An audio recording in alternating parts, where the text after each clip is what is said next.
لیکن روزہ کے بھی کیا ہیں؟ روزے کے آداب ہیں کہ روزے کے کس طرح سے روزہ رکھنا چاہیے۔ یہ نہیں ہے کہ جیسے ہمارے یہاں ہے عام طور پر کہ لوگ رسمی طور پر نہیں روزہ رکھتے ہیں۔ مولانا علی میاں صاحب رحمۃ اللہ علیہ نے فرمایا کہ لوگوں کا معاملہ عجیب و غریب ہے کہ بے نیتی بدنیتی تو کہتے ہیں، میں بدنیتی تو نہیں کہتا، لیکن بے نیتی کی بات ہے کہ لوگ جو ہیں رسمی طور پر بس لوگ روزہ رکھ رہے ہیں، چلو ہم بھی روزہ رکھیں گے۔ نہیں، ایسے نہیں ہونا چاہیے۔ آپ نیت اور پورے شعور کے ساتھ نیت کر کے روزہ رکھیں اور یہ احساس ہو کہ یہ اللہ کا حکم ہے اور اللہ تبارک و تعالیٰ اس مقصد کے تحت مجھ سے روزہ رکھوانا چاہتا ہے۔ اللہ تبارک و تعالیٰ مجھے بھوکا پیاسا نہیں رکھنا چاہتا ہے، بلکہ اس ایک عظیم مقصد کے تحت مجھ سے روزہ رکھوانا چاہتا ہے۔ وہ عظیم مقصد کیا ہے؟ تقویٰ کا جوہر پیدا کرنا، تقویٰ کی صفت پیدا کرنا۔ تو وہ کب ہوگا؟ جب ہم اس دل کی گہرائیوں سے پورے شعور کے ساتھ اور ایک عزم کے ساتھ نیت کر کے جب روزہ رکھیں گے تو اس روزے کا جو مقصد ہے اس کا مقصد حاصل ہوگا۔ اس لیے نبی علیہ الصلوۃ والسلام نے فرمایا ہے کہ روزہ جیسی عبادت کوئی اور عبادت نہیں ہے۔ دیکھیے نبی صلی اللہ علیہ وسلم نے فرمایا، حدیث ہے کہ اللہ تعالیٰ فرماتا ہے، حدیث قدسی ہے کہ بنی آدم کا ہر نیک کام اس کے لیے ہے اور وہ اللہ تعالیٰ فرشتوں سے اس کا بدلہ دلا دیتا ہے، لیکن اللہ فرماتا ہے الا الصوم، مگر روزہ فإنہ لی وأنا أجزی بہ، مگر روزہ وہ میرے لیے ہے، خالص میرے لیے رکھا جاتا ہے، اس میں ریاکاری نہیں ہوتی، دکھاوا نہیں ہوتا، نام و نمود نہیں ہو سکتا، دوسری اور عبادتوں میں ہو سکتا ہے، اس میں نہیں ہو سکتا ہے۔ تو اللہ تعالیٰ فرماتا ہے کہ روزہ میرے لیے ہے، انا اجزی بہ، میں اس کا بدلہ دوں گا۔ دو مطلب ہے اس کا، اللہ تعالیٰ بدلہ دے گا تو اللہ تعالیٰ جیسا ہے وہ اپنے شایان شان سے بدلہ دے گا، فرشتوں سے نہیں بدلہ دلوائے گا، اس کا اپنے حساب سے دے گا، تو اللہ دے گا بھائی، جس کے خزانے میں کسی چیز کی کمی نہیں ہے۔ اور دوسرا مطلب یہ ہے کہ انا اجزا بہ، کہ میں اس کا بدلہ ہوں، میں اس کا خود بدلہ ہوں۔ تو اللہ جس چیز کا بدلہ ہوتا ہے، اس سے بڑی عبادت کوئی ہے اسلام کے اندر، اس سے بڑی کوئی عبادت نہیں ہے، بہت ہی عظیم عبادت ہے۔ تو لیکن اس عبادت کو کیسے رکھنا ہے؟ تو نبی صلی اللہ علیہ وسلم نے فرمایا ہے کہ من صام رمضان ایمانا واحتسابا غفر له ما تقدم من ذنبه، کہ جو رمضان المبارک کا روزہ رکھے دو شرطوں کے ساتھ۔ پہلی شرط کیا ہے؟ ایمان کی شرط۔ ایمان کا مطلب آپ جانتے ہیں کہ اللہ پر یقین ہو، اللہ کے رسول پر یقین ہو، اور فرشتوں پر، اللہ کی کتابوں پر، آخرت کے دن پر، اچھی بری تقدیر پر، اس ایمان کے ساتھ، یقین کے ساتھ، اور اس یقین کے ساتھ کہ اللہ نے حکم دیا ہے، اللہ اس مقصد سے ہم کو روزہ رکھوانا چاہتا ہے، واحتساباً، اور احتساب بھی ہو، ثواب کی امید ہو، اور اپنا محاسبہ بھی ہو، اپنا جائزہ بھی ہو کہ ہم اس اللہ کی رضا کے لیے رکھ رہے ہیں، اللہ کا قرب حاصل کرنے کے لیے اس روزے کو رکھ رہے ہیں۔ تو اس دونوں شرطوں کے ساتھ اگر روزہ رکھا جائے گا تو کیا فرمایا ہے نبی صلی اللہ علیہ وسلم نے؟ غفر له ما تقدم من ذنبه وما تأخر، کہ اس کے اگلے گناہ سب معاف ہو جائیں گے، اس کے پچھلے سب جو گناہ ہیں معاف ہو جائیں گے۔ اللہ تعالیٰ گناہوں سے بالکل پاک صاف ہو جاتا ہے اس رمضان میں۔ یہ رمضان کے مہینے میں روزہ رکھ کر کے گناہوں سے پاک صاف ہو جاتا ہے۔ اور رمضان المبارک کے مہینے میں تراویح بھی پڑھی جاتی ہے جو سنت مؤکدہ ہے، اور اس میں قرآن پڑھا جاتا ہے، جس کو قرآن یاد ہو قرآن پڑھے، اور یاد نہیں ہے تو دیکھ کر بھی پڑھ سکتے ہیں، کوئی ایسی بات نہیں ہے۔ اس لیے کہ حضرت زکوان، بخاری کی روایت ہے کہ حضرت زکوان حضرت عائشہ صدیقہ رضی اللہ تعالی عنہ کے غلام تھے، وہ امامت کرتے تھے اور مصحف میں دیکھ کر پڑھتے تھے، اور حضرت عائشہ صدیقہ رضی اللہ تعالی عنہ پیچھے ہوتی تھی، وہ ان کی ابتدا میں ہوتی تھی، وہ امامت کیا کرتے تھے ان کے غلام زکوان۔ تو قرآن میں دیکھ کر، اگر قرآن کسی کو یاد نہیں ہے تو دیکھ کر بھی پڑھ سکتا ہے، اور بعض احناف نے بھی اس کو جائز کیا، اور بعض دوسرے علماء کے نزدیک تو جائز ہی ہے، وہ کہ احناف کا فتویٰ اس پر نہیں ہے، لیکن دیکھ کر پڑھ سکتے ہیں۔ اور تراویح بھی اگر کوئی، اس میں بھی شرط ہے من قام رمضان احتسابا غفر له ما تقدم من ذنبه، کہ اس کے جو گناہ ہیں سب معاف ہو جاتے ہیں. اگر دو وہ بھی تراویح بھی دو شرطوں کے ساتھ، ایمان اور احتساب کے ساتھ، کہ ثواب کی امید ہو اور یہ اس جذبے کے ساتھ پڑھی جائے نماز، وہ کہ اللہ کا حکم ہے، اللہ نے کرنے کے لیے دیا ہے، تو اس کا اجر و ثواب یہ ہوگا، گناہوں کو اللہ تعالیٰ مٹا دے گا اور اس کے نام اعمال میں نیکیاں بے شمار نیکیاں ملتی ہیں. نفل کا ثواب فرض کے برابر اور فرض کا ثواب 70 اور 700 گنا تک، اور اللہ تعالیٰ اپنی رحمت سے جتنا چاہے گا اس میں بڑھا سکتا ہے. تو یہ رمضان المبارک کے روزہ رکھنے کا جو رمضان کا روزہ ہے اس کی بڑی اہمیت ہے. یہ سب سے بڑی عبادت ہے، جیسا کہ ابھی نبی صلی اللہ علیہ وسلم کی وہ حدیث قدسی کے ذریعے سے پتہ چلا اور اس حدیث کے ذریعے سے. لیکن اس کے کچھ آداب بھی ہیں. اس کے آداب کیا ہیں؟ روزہ رکھنے کا آدب میں سے یہ ہے، بخاری کی روایت ہے، نبی علیہ الصلوۃ والسلام نے فرمایا ہے کہ من لم یدع قول الزور والعمل به فلیس للہ حاجۃ ان یدع طعامہ وشرابہ، کہ جو شخص روزہ رکھ کر جھوٹ بولنا نہ چھوڑے اور اس پر عمل کرنا نہ چھوڑے تو اللہ کو کوئی ضرورت نہیں ہے کہ وہ کھانا پینا چھوڑے. آپ روزے سے ہوں، میں روزے سے ہوں، اور ہم غیبت بھی کریں، چغلی بھی کھائیں اور جھوٹ بھی بولیں اور غلط کام کریں تو اللہ تبارک و تعالیٰ ہم کو بھوکا پیاسا نہیں رکھنا چاہتا. اس لیے نبی صلی اللہ علیہ وسلم کی حدیث ہے کہ رب صائم لیس من صیامہ الا الجوع، کہ کچھ روزے دار ایسے ہیں جن کو روزے سے کیا ملتا ہے بھائی؟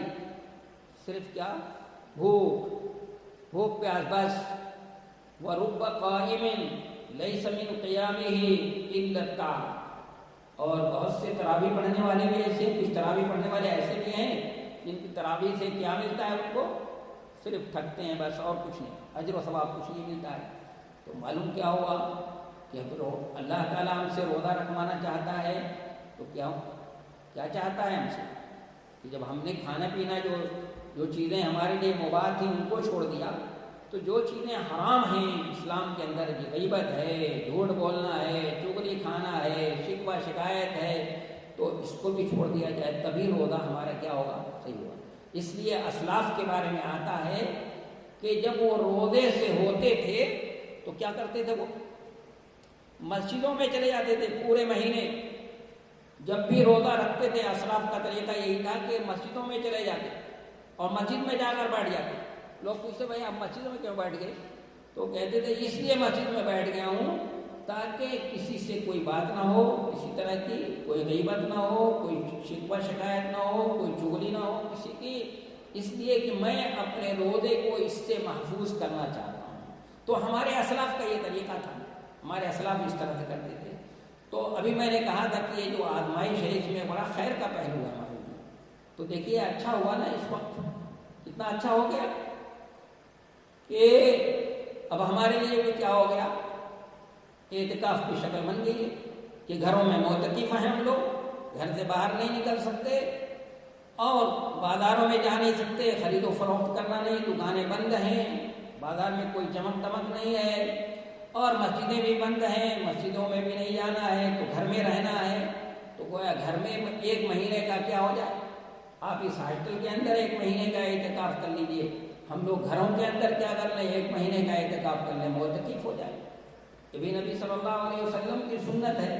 اعتکاف گھر کے اندر بھی کیا جا سکتا ہے مجبوری میں، تو وہ کہ اعتکاف تو مسجد کے اندر ہونا چاہیے، لیکن مجبوری میں گھر کے اندر بھی کیا جا سکتا ہے اور اللہ تبارک و تعالیٰ اس کا اجر و ثواب دے گا. یہ خیر کا پہلو ہے کہ جو ہمارے اسلاف کیا کرتے تھے کہ مسجدوں میں چلے جایا کرتے تھے، معتکف ہو جاتے تھے، لوگوں سے ملنا جلنا چھوڑ اس مہینے میں کم کر دیتے تھے تاکہ وہ شکوہ شکایت اور چغلی، اس لیے کہ وہ جانتے تھے کہ الصوم جنہ، کہ روزہ کیا ہے؟ ڈھال ہے، ما لم یخرقھا، جب تک کہ اس کو کوئی پھاڑے نہیں. اس کا پھاڑنا کیا ہے؟ یہی ہے کہ جھوٹ بولنا شروع کر دے، غیبت کرے، چغلی کھائے، تو اس کو کیا ہوا؟ اس کا پھاڑنا ہوا. اور دیکھیے اس رمضان میں تو روزے سے متعلق بات آ گئی، ہم تراویح سے متعلق بات آ گئی، اور یہ بھی میں نے بتایا کہ یہ رمضان قرآن کا مہینہ ہے، اس کو کو جو کچھ بھی برکت حاصل ہے، جو بھی اس کو عظمت حاصل ہے، جو اللہ کی نعمتوں کی بارش ہوتی ہے، اللہ تعالیٰ سمائے دنیا میں تشریف لاتا ہے، نزول فرماتا ہے اللہ، اور کہتا ہے مجھ سے مغفرت کا کوئی طالب کہ میں اسے معاف کر دوں، ہے کوئی بیمار جو شفا کا طالب ہے میں اس کو شفا دے دوں، ہے کوئی رزق کا طالب کہ میں اسے رزق عطا کر دوں۔ اللہ تبارک و تعالیٰ روزانہ فرماتا ہے، اور اللہ کا منادی فرماتا ہے کہ ہے اے خیر کے چاہنے والے متوجہ ہو جاؤ، اور اے شر کے چاہنے والے پیٹ پھیر کر چل دو۔ یہ اللہ کا منادی پکارتا رہتا ہے۔ تو یہ قرآن کا مہینہ ہے بھائی، اس میں ہم لوگ کیا کرتے ہیں؟ قرآن کو پڑھتے ہیں، قرآن کی تلاوت کرتے ہیں، قرآن کو پڑھتے ہیں، قرآن کو سنتے ہیں تراویح کے اندر، قرآن کا درس ہوتا ہے، اس کے متعلق کتابیں پڑھتے ہیں، تفسیر کو پڑھتے ہیں۔ تو یہ ہونا چاہیے کہ اس مہینے میں کم سے کم ہم لوگ اس قرآن کو ایک مرتبہ اچھی طرح سے پڑھ جائیں، اور زیادہ بہتر ہوگا کہ سمجھ کر پڑھیں، اس لیے کہ قرآن کا جو حق ہمارے پر ہے، قرآن کا 5 حق ہے، یاد رکھیے۔ قرآن کا کتنا حق ہے؟ 5 حق ہے۔ پہلا حق یہ ہے قرآن کا کہ ہم قرآن کو اللہ کا کلام تسلیم کریں، یہ اللہ کا کلام ہے، اللہ نے اس کو نازل فرمایا، یہ اللہ کا کلام ہے اور اللہ نے نازل فرمایا ہے، اور جیسے نبی صلی اللہ علیہ وسلم پر اللہ نے نازل فرمایا تھا اسی طرح سے ہو بہو اسی طرح سے آج بھی ہمارے پاس ہمارے ہاتھوں میں محفوظ ہے، بغیر کسی تبدیلی کے، بغیر کسی تحریف کے، اسی طرح محفوظ ہے۔ اور اللہ تبارک و تعالیٰ نے اس کی حفاظت کی ذمہ داری لی ہے، اِنَّا نَحْنُ نَزَّلْنَا الذِّكْرَ وَإِنَّا لَهُ لَحَافِظُونَ، کہ ہم نے قرآن کو نازل کیا اور ہم اس کی حفاظت کرنے والے ہیں۔ تو پہلا حق اس کا یہ ہے کہ اس کو اللہ کا کلام تسلیم کیا جائے، اس کو یہ مانا جائے کہ یہ اللہ کی طرف سے نازل کردہ قرآن ہے، کتاب ہے۔ دوسرا اس کا حق یہ ہے کہ اس کی تلاوت کی جائے اور دل کے حضور کے ساتھ کی جائے، شعور کے ساتھ اس کی تلاوت کی جائے، اس کو پڑھا جائے، اس کو پڑھنے کی کوشش کی جائے، اس کی تلاوت زیادہ سے زیادہ تلاوت کی جائے، کیونکہ قرآن کا مہینہ ہے تو اپنے آپ کو قرآن سے اس مہینے میں جوڑا جائے۔ اور تیسرا حق اس کا یہ ہے کہ اس قرآن کو سمجھ کر پڑھنے کی کوشش کی جائے، اس قرآن کو سمجھ کر پڑھنے کی کوشش کی جائے، سمجھا جائے، اس لیے کہ نبی علیہ السلام جب تراویح میں قرآن پڑھتے تھے یا ویسے نماز میں قرآن پڑھتے تھے تو جب بھی کوئی اس طرح کی عذاب کی آیت ہوتی تو اس کو دہراتے تھے آپ صلی اللہ علیہ وسلم، اور پھر اس موقع پر اللہ سے پناہ مانگتے تھے، اور نبی صلی اللہ علیہ وسلم کوئی اس طرح کی نعمتوں کا تذکرہ ہوتا قرآن کی آیتوں کے اندر تو اللہ کا وہاں پر شکر ادا کرتے، اللہ کے انعام کا تذکرہ کرتے کہ اللہ دیکھو انعام کا تذکرہ کرتا، اور اللہ کا شکر ادا کرتے تھے نبی صلی اللہ علیہ وسلم، اس کو بار بار دہراتے تھے۔ تو ہم لوگ بھی قرآن کو سمجھ کر پڑھنے کی کوشش کریں، ترجمے سے تفسیروں سے پڑھنے سمجھ کر کے پڑھنے کی کوشش کریں، اور اس میں دیکھیں اپنے آپ کو، اپنی کتاب سے سمجھ کر پڑھیں کہ بھائی میری کتاب ہے، میری زندگی کی کتاب ہے، اور پھر اپنی زندگی کا جائزہ لیں، کیونکہ قرآن کو زندگی گزارنے کی ایک اسکیم دیتا ہے نا، میں نے بتایا تھا ابھی عرض کیا تھا، تو جب کوئی اسکیم دیتا ہے بتاتا ہے کہ بھئی یہ کام کرنا ہے اور یہ نہیں کرنا ہے، اس کے کرنے کا حکم ہے اور اس کے نہ کرنے کا حکم ہے، یہ چیز ہمارے لیے حلال ہے، یہ چیز حرام ہے، یہ بتاتا ہے اور سیدھا راستے کی رہنمائی کرتا ہے، بتاتا ہے، تو اس کتاب کو ہم پڑھیں، سمجھیں، پوری کتاب کو پڑھ جائیں، پورے قرآن کو پڑھ جائیں، سمجھ کر پڑھیں، تو ہم دیکھیں کہ ہماری زندگی میں کہاں کہاں انحراف ہے، کہاں کہاں کمی ہے، کہاں کہاں نقص ہے، جو نقص اور عیب ہو، انحراف ہو، جہاں ہمارے اندر کمی ہو، جو کوتاہی ہو، اس کو دور کرنے کی کوشش کریں۔ گویا قرآن کو ہم اپنے لیے آئینہ بنا لیں، قرآن ہمارے لیے آئینہ بن جائے، اور جیسے کوئی آئینے کے سامنے کھڑا ہو جاتا ہے تو کیا کرتا ہے آئینہ؟ اس کے نقص کو، اس کے عیب کو، اس کے داغ و دھبے کو اس کے سامنے کیا کرتا ہے؟ واضح کر دیتا ہے، دکھا دیتا ہے، بتا دیتا ہے۔ تو اس طرح سے ہم قرآن کو پڑھیں اور سمجھ کر پڑھنے کی کوشش کریں، اور اپنے اندر، ہمارے اندر جو بھی انحراف ہے، جو کمیاں ہیں، جو کوتاہیاں ہیں، جو ہمارے اندر کمزوری ہے، اس کو دور کرنے کی کوشش کریں، یہ کرنا ہے، تیسرا حق ہوا۔ چوتھا اس کا حق یہ ہے کہ جو سمجھ کر ہم نے پڑھا ہے قرآن کو اور ہم نے اس کو کتاب زندگی کی حیثیت سے پڑھا ہے اور یہ سمجھ کر پڑھا ہے کہ بھی اللہ کی کتاب ہے، یہ ہمیں زندگی گزارنے کا ایک دستور دیتی ہے، یہ کتاب ایک اسکیم دیتی ہے، تو ہم قرآن کو جیسے جو کچھ ہم نے سمجھا ہے اس کے مطابق عمل بھی کریں، اس لیے کہ ہم نے سمجھا کیوں ہے، ہم نے پڑھا کیوں ہے اس کو، تاکہ ہم اس کے مطابق کیا ہو جائیں، اس کے مطابق اپنی زندگی کو ڈھالنے کی کوشش کریں، اس کے مطابق ہم عمل کریں، تو ہم عمل کریں گے تو اللہ تبارک و تعالیٰ اس کا اجر و ثواب بے شمار اس کا اجر و ثواب دے گا۔ تو اس عزم کے ساتھ پڑھیں، سمجھیں کہ ہم جو کچھ بھی سمجھیں گے اس کے مطابق عمل کریں گے۔ اور آپ کو معلوم ہونا چاہیے، ابن ماجہ کی روایت ہے کہ قرآن مجید کی ایک آیت کو سمجھ لینا 100 رکعت نفل سے بہتر ہے۔ اتنی بات یاد رکھیے، ایک قرآن مجید کی آیت سمجھ گئی آپ اور سمجھ کر پڑھ لیا آپ نے، اس کے مطابق عمل بھی کر لیا، تو 100 رکعت نفل نماز سے کیا ہوگی، بہتر ہے، یہ سمجھ لیجیے آپ۔ اس لیے قرآن کو سمجھنے کی کیا کرنی چاہیے، کوشش کرنی چاہیے۔ ویسے تلاوت کریں گے اجر و ثواب ہے، ہر کلمے پہ 10 نیکی ہے، اس سے بڑا اجر و ثواب تو کسی عبادت میں ہے ہی نہیں، لیکن اگر سمجھ کر پڑھتی ہیں آپ تو کتنا اجر و ثواب ہے، بہت زیادہ ہے۔ ابن ماجہ کی وہ صحیح روایت ہے جس میں نبی صلی اللہ علیہ وسلم فرماتے ہیں کہ اگر ایک آیت قرآن مجید کی کوئی سمجھ لیتا ہے اور سمجھ کر پڑھتا ہے تو وہ 100 رکعت نفل نماز سے کیا ہے، بہتر ہے۔ تو اس لیے کوشش ہی کیجیے کہ اس رمضان کے مہینے میں پورا قرآن سمجھ کر پڑھنے کی کوشش کیجیے اور تفسیریں پڑھ جائیے، پورا قرآن آپ کی نظروں کے سامنے سے گزر جائے، اور اس عزم کے ساتھ کہ جو سمجھیں گے اس کے مطابق عمل بھی کریں گے۔ یہ 4 حق ہوا۔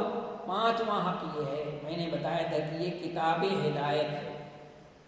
کون سی کتاب ہے یہ؟ کتاب ہدایت، ہدی للناس، اس کا وصف ہے، اور ہدی للمتقین بھی ہے۔ کتاب ہدایت ہے، سب کے لیے ہدایت، سب کی رہنمائی کرنے والی کتاب ہے یہ۔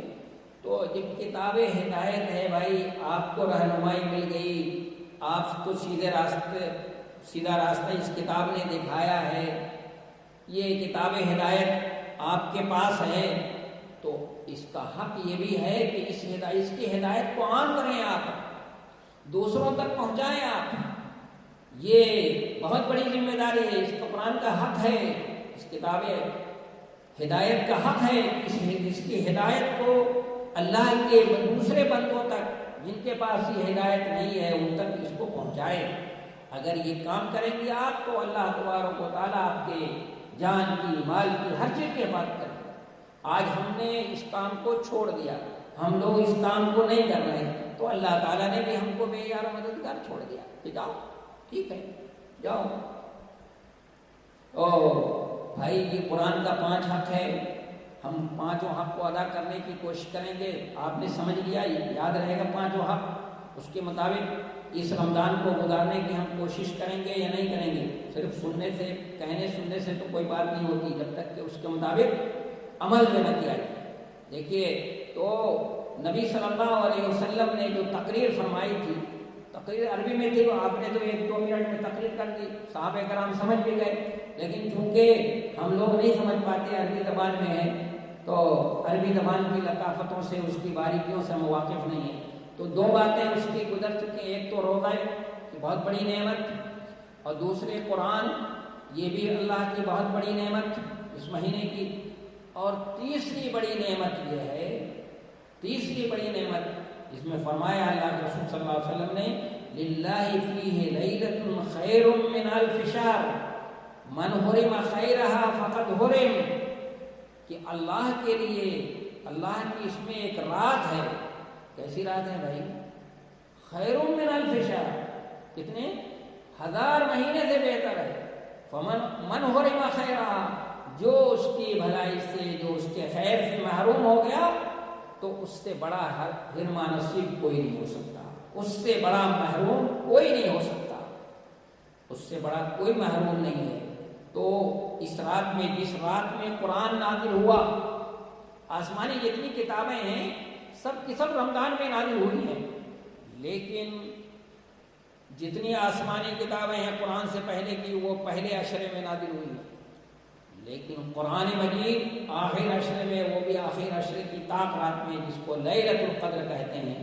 قرآن نے کہا اِنَّا أَنزَلْنَاهُ فِي لَيْلَةِ الْقَدْرِ وَمَا أَدْرَاكَ مَا لَيْلَةُ الْقَدْرِ لَيْلَةُ الْقَدْرِ خَيْرٌ مِّنْ أَلْفِ شَهْرٍ۔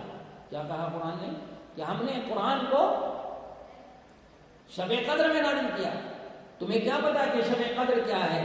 تو قرآن نے خود ہی جواب دیا کہ شب قدر جو ہے 1000 مہینے سے بہتر ہے۔ تنزل الملائکۃ والروح فیہا بإذن ربہم من کل امر، اللہ کے حکم سے روح اور فرشتے کا نزول ہوتا رہتا ہے، اور کثرت سے نزول ہوتا رہتا ہے زمین کے اوپر، کثرت سے فرشتے نازل ہوتے رہتے ہیں۔ کب تک؟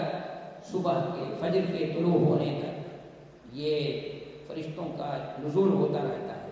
تو یہ شب قدر جو ہے یہ 1000 مہینوں سے بہتر ہے، یہ بڑی عظیم رات ہے، یہ اس امت کو اللہ تبارک و تعالیٰ نے یہ رات دی ہے، اور جس رات میں قرآن نازل ہوا اس رات کو 1000 سال سے بھی بہتر بنا دیا، 1000 مہینے سے بھی بہتر بنا دیا اللہ تبارک و تعالیٰ نے۔ اس سے قرآن کی عظمت کا آپ اندازہ لگائیے، اس سے قرآن کی عظمت کا اندازہ ہوتا ہے کہ قرآن کتنا عظیم ہے قرآن، کہ جس رات میں نازل ہوا اس رات کو 1000 مہینے سے بہتر بنا دیا اللہ تعالیٰ نے۔ تو اب اس رات کو جو بھی اگر عبادت کرے گا تو 1000 مہینے سے بھی بہتر۔ اس رات کو اگر کوئی پا لے تو حضرت عائشہ صدیقہ رضی اللہ تعالیٰ عنہ کہتی ہیں میں نے رسول اللہ صلی اللہ علیہ وسلم سے پوچھا کہ اللہ کے رسول اگر مجھے شب قدر مل جائے تو میں کیا دعا کروں؟ تو کیا سکھایا تھا اللہ کے رسول نے؟ اللہم انک عفو تحب العفو فاعف عنی، ایک جامع دعا سکھائی آپ نے کہ یہ دعا کرنا، اے عائشہ دعا یہ کرنا، اللہم انک عفو، بار خدایا، بار الہی، انک عفو، آپ عفو درگزر کرنے والے ہیں اور عفو درگزر کو معاف پسند بھی کرتے ہیں، اے اللہ مجھے کیا کر دے، معاف کر دے۔ یہ مختصر سی دعا نبی صلی اللہ علیہ وسلم نے، لیکن بڑی جامع دعا حضرت عائشہ صدیقہ رضی اللہ تعالیٰ عنہ کو فرمایا بتایا۔ اور یہ جہنم سے آزادی کی رات ہے، اس دن جہنم سے لوگوں کو آزادی ملتی ہے، تو وہ رات آپ کو مل جائے، اس مہینہ ملا ہے اور اس مہینہ میں وہ رات مل جائے اور آپ اپنے آپ کو جہنم سے آزاد نہ کرا لیں تو اس سے بڑا نصیب، یا میں نہ کرا لوں تو اس سے بڑا ہرما نصیب، اس سے بڑا محروم کون ہو سکتا ہے بھائی۔ اس لیے آتا ہے روایتوں میں کہ ایک مرتبہ نبی صلی اللہ علیہ وسلم نے پہلے ممبر پہ قدم رکھا تو فرمایا آمین، دوسرے ممبر پہ قدم رکھا تو آپ نے فرمایا آمین، اور تیسرے پہ قدم رکھا تو فرمایا آمین۔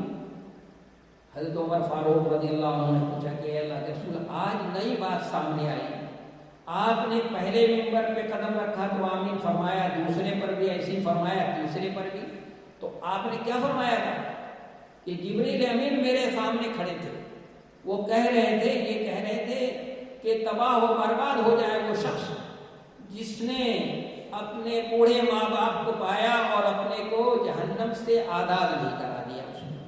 تو میں نے کہا آمین، اور انہوں نے کہا کہ جس نے رمضان المبارک کا مہینہ پایا اور اپنے آپ کو جہنم سے آزاد نہیں کرا دیا، تو میں نے کہا کیا کہا آمین، اور پھر تیسرے پر رکھا تو فرما رہے تھے جبریل امین کہ برباد ہو جائے وہ شخص جس کے سامنے آپ کا نام لیا جائے، آپ صلی اللہ علیہ وسلم کا نام لیا جائے اور وہ آپ پر درود نہ پڑھے۔ تو میں نے کہا آمین۔ تو کتنی بڑی محرومی کی بات ہے بھائی کہ یہ مہینہ ہم کو مل جائے اور اس طرح سے مل جائے اور ہم اپنے آپ کو جہنم سے آزاد نہ کرا لیں، ہم نے جہنم اپنے آپ کو جنت کا مستحق نہ اللہ سے قرار دلوا لیں اور جنت کے مستحق نہ قرار پائیں۔ یہ سب سے بڑی کامیابی یہی ہے۔ آخری بات کہتے ہوئے اپنی بات کو ختم کرتا ہوں کیونکہ وقت بھی ہو رہا ہے کہ بھائی سب سے بڑی کامیابی یہی ہے کہ کل قیامت کے دن اللہ تبارک و تعالیٰ ہم سب کو معاف کر دے اور ہم سب کو اللہ تعالیٰ یہ کہہ دے جاؤ چلے جاؤ جنت، تم لوگ جنت کے مستحق ہو جاؤ جنت میں، اور جنت ہمارے لیے اللہ تعالیٰ لکھ دے۔ تو یہ سب سے بڑی کامیابی کی بات ہے۔ اس لیے قرآن میں فمن زحزح عن النار وادخل الجنہ فقد فاز، کہ جو کل قیامت کے دن جہنم سے دور رکھا گیا اور جنت میں داخل کر دیا گیا، وہ کیا ہو گیا بھائی؟ وہ کامیاب ہو گیا۔ تو سب سے بڑی کامیابی یہی ہے۔ کامیابی یہ دنیا کی کامیابی کوئی کامیابی نہیں ہے کہ آپ کے پاس مال و دولت ہو، آپ کے پاس بنگلہ ہو، گاڑی ہو، گھوڑا ہو، یہ کوئی کامیابی نہیں ہے۔ کامیابی اصل کامیابی کیا ہے؟ کل قیامت کے دن کی کامیابی ہے کہ اللہ تبارک و تعالیٰ راضی ہو جائے۔ تو بھائی کیوں عزم کرنا ہے کہ اللہ کو راضی کرنے کے لیے کام کریں گے، ہم اللہ کا قرب حاصل کرنے کے لیے یہ روزہ رکھیں گے اور اللہ کا قرب حاصل کرنے کے لیے کریں گے، کام کریں گے۔ ابھی موقع ہوتا تو میں بتاتا کہ یہ ایک مہینہ، یہ ایک ماہی جو تربیت کا مہینہ رکھا گیا ہے، یہ پورا تربیت کا اور ٹریننگ کا مہینہ ہے۔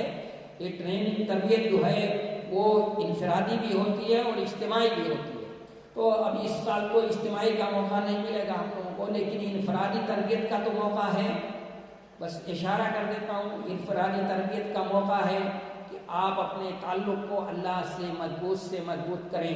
کیسے کریں گے آپ؟ تلاوت ہے، قرآن مجید کی تلاوت کیجیے، قرآن مجید کو سمجھ کر پڑھنے کی کوشش کیجیے اور ذکر کیجیے۔ جو دعائیں نبی صلی اللہ علیہ وسلم کی مسنون دعائیں ہیں، لیکن ذکر ہو تو فکر کے ساتھ ہو۔ قرآن کہتا ہے الذین یذکرون اللہ قیاما وقعودا وعلی جنوبہم ویتفکرون فی خلق السماوات والارض ما ربنا ما خلقت ھذا باطلا۔ فکر بھی ہوتی ہے، ذکر بھی کریں تو فکر کے ساتھ ہونا چاہیے، ذکر کو فکر کے ساتھ ہونا چاہیے۔ شاہ ولی اللہ محدث دہلوی رحمۃ اللہ علیہ نے یہی لکھا ہے کہ جو ذکر فکر سے خالی ہوتا ہے اس کا کوئی فائدہ نہیں ہے۔ تو ذکر بھی کریں، اور سب سے بڑا اس کا ذریعہ اللہ کے قرب کا ذریعہ انفاق۔ یہ انفاق کا مہینہ ہے کہ اللہ کے راستے میں خرچ کیا جائے، اور یہ مواسات کا مہینہ ہے، لوگوں کی غمخواری کا مہینہ ہے۔ یہ بھوکا پیاسا رکھ کر کے ہم کو احساس دلایا جاتا ہے کہ دیکھو جو غریب ہیں، فقیر ہیں، بیچارے محتاج ہیں، لاچار ہیں، کس طرح بھوک اور پیاس کی شدت کو وہ برداشت کرتے ہیں۔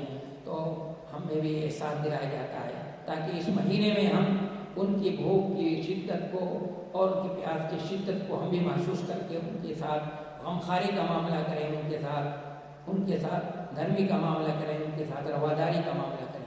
تو یہ مواسات کا مہینہ بھی ہے، یہ صبر کا مہینہ بھی ہے، اور یہ تقویٰ کی افزائش کا مہینہ ہے۔